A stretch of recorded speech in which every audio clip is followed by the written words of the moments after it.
now we're moving to our last session, and some would say the most important and the most fun session. Our alumni, Dr. Yun Lu, will be the moderator for the youth session. Welcome, Dr. Lu, and thank you so much for waiting patiently with our three young speakers. I understand for this session, we will have a local phenom that is CEO of not one, like the previous speakers, but two startups, and a dancer that comes from a very unusual background, and also a movie and TV star. We can't wait to hear their stories. Please, Doctor. Thank you, Chen. And it's my great privilege to be here, and it's my great honor to have our three young youth stars for this forum. And President Frank Roosevelt said, we cannot always build the future for our youth, but we can build our youth for the future. Here we go. And now that we have a little clip,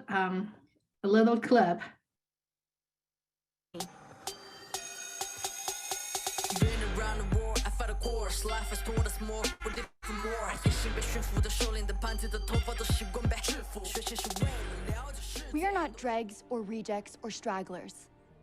We're a tribe because we all live to see the break of a new day. We're daybreakers. Okay, there you go. Do you see that, daybreakers? And it's our great honor that we have that daybreaker here. And let's welcome Ms. Chelsea Zhang. And she is our first star today. And Chelsea made all the way to Hollywood and to be a professional actress. Chelsea, you have made all the way to Hollywood and have starring in quite some film production. So would you start to share with us some of your productions? Sure. Hi, everyone. I'm so honored to be here. So my name's Chelsea, and a couple of projects I've been working on. You may have seen me in DC Titans on HBO Max. It's based off of the comic books, but I play Rose Wilson, who is the daughter of the villain in the second season, and she's the one with the gray hair and the eye patch. The clip you just saw is from Daybreak, which was an original series on Netflix. And I play KJ, who speaks Chinese and is Asian American. And then most recently, I got to go to Taiwan and shoot a new rom-com that'll hopefully be out next year called Love Boat Taipei, with an amazing 4 lead Asian cast.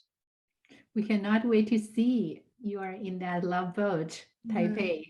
We will be that in the movie theater to see you, Chelsea. When people admiring you, your achievements on the stage, what can be easily ignored are the efforts and the perseverance that you and your family have faced behind the screen. So the obstacles and the challenges you have conquered. So could you please share with us how you're dealing with failures and challenges and what inspired you to move on? Yes. I definitely couldn't do and face all the challenges I do without a supportive team. And my parents definitely supported me at a young age to pursue my dreams.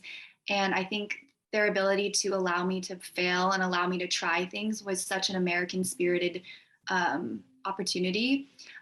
They came to America for that opportunity. And I just want to encourage more parents and Asian Americans to take advantage of that freedom to make your own path. And when it comes to failure, I would just suggest to not be afraid of it. I'm still working on that because failure is just something that happens. It's not who you are, you know? So you fail, you get back up, you fail, you get back up. And I would just enter anything you do, making sure that you love to do it. And also don't be afraid of failing and don't be afraid of letting go of that dream, because it's not the most important thing at the end of the day. But I think if you let go of that dream, you can also be less scared to try it. Yeah. Yeah, it's a very important message to share with all of us. There is a Chinese idiom say, 失败是成功之母. Failure actually is mother for success, and your story definitely reflect that. And for our audience who would like to know more about Chelsea and her productions, we also have actual link for the interview in much more depth in our website, so you can move on that. Thank you, Chelsea, for taking your time with us and sharing your stories. we hope that you have, we hope you have more productions, and we'd like to see on your red carpet more in Oscars or global award someday in the future. And we have, we also made some detailed stories about the family support you have in our links too, so people can just go to our website to do that. Now, due to the time crunch, so we're going to move to our next guest, Margaret. Margaret, it's our great honor to invite youth entrepreneur with us today, and Margaret is one of that entrepreneurship star. Margaret is started her own business when she was a middle school student, and she established her own company and collaborated with her friends in high school for a BioCup company, and won quite some prizes. So I would like to turn the podium to Margaret. Margaret, would you like to go over a little bit about yourself, because you know your products the best and you know your company the best? Yeah, thank you all for having me here today. I'm super honored to be here, and I really enjoyed listening to all the past panelists, of course, especially the previous more experienced entrepreneurs that presented before me. Today, I'd really want to put a lot more of emphasis on my freelancing company that I started in middle school, which you mentioned. You can see some of my works on the slide, but as a freelance artist, I've really had a lot of opportunity to interact with a lot of the Asian American community, like the Garden Friendship Society mentioned earlier in this forum that I've actually worked with before in some of their auctions. And I think that, being a freelance artist has allowed me to really communicate with a lot of the young Asian American artists in our community, especially through other like nonprofit organizations. And yeah, according to like my second business as well, we do biodegradable cups. And I've been like really honored to work with actually a majority Asian American team. And I think that overall, like our company, like you mentioned, has been really mind-opening for me in terms of being able to develop my skills and meet a lot of other experienced entrepreneurs that have offered me a lot of really helpful advice. And here are some of my, I guess, like notable achievements regarding my passions in art, economics, and entrepreneurship. Wonderful. Thank you for your time, Margaret. We can see you did quite some competitions and won award. I also would like you to elaborate a little bit about yourself and how, when you defined yourself and your identity, what the identity help you to shape for your path or change your path. Could you elaborate that a little bit for us? Yeah, of course. Being Asian American has always been a huge part of my identity and my interests. For example, when I started my freelancing art company, a lot of the friends that I made in our community were other young Asian American artists. And earlier in the slide, there were some pictures of like a unity design that I made for some of the projects that I had with. If you can go back to the second slide of Margaret, that unity. On the left side, we did that for an Asian American movement with the Black Lives Matter movement. And so that was like a project that we did in our community that raised, like a few $1,000s for local nonprofits. And I think that, being Asian American has helped me kind of gain a better understanding of some of the struggles that people in our community and other minority communities go through and how to take action towards that. Mm-hmm. The empathy is a very important part of that, is from both Chelsea and Margaret's work, and we clearly see that the humanity, empathy in their career and in their passion. So thanks, Margaret. we wish you the best, and hopefully we can see your cups company, and we can see your art, more in our future. And now it's our great honor to introduce to you that Elena Youngdale. And Elena is a very active community member, and she is pretty famous. I would say it's a star in our Twin City Dancing School. And she currently works at Walgreens pharmacy technician and has a dream to be a civil engineering area. So now, Elena, could you share us a little bit about yourself? Yeah, hello, and thanks for having me on this panel.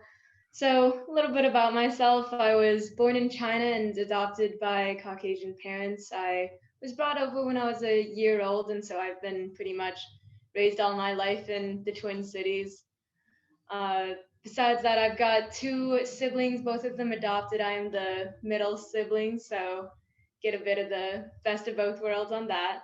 I majored in Chinese and physics when I was in college, and yeah, I have taken a little detour into pharmacy at Currents. But besides that, I've been doing dance all my life. It was one of the ways my parents helped me connect with the Chinese heritage that I have, and it's been a really important part of who I am and my identity as someone who is Chinese American. Yep. It seems, how did you, normally the biggest challenge for a child, grown up, is the identity issue. And I'm pretty sure that all three of you have to go through those obstacles. And for you, what's the most challenge part, and how did you, conquer that obstacle?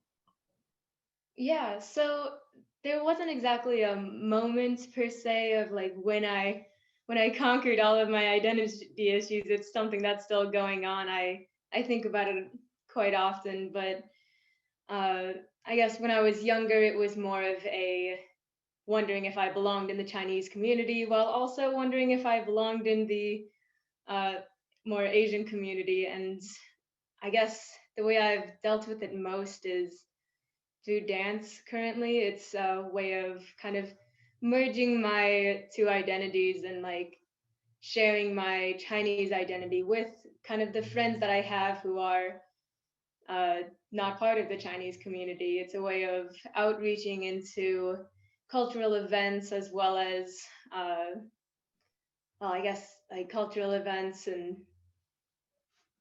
generally the public. That's awesome.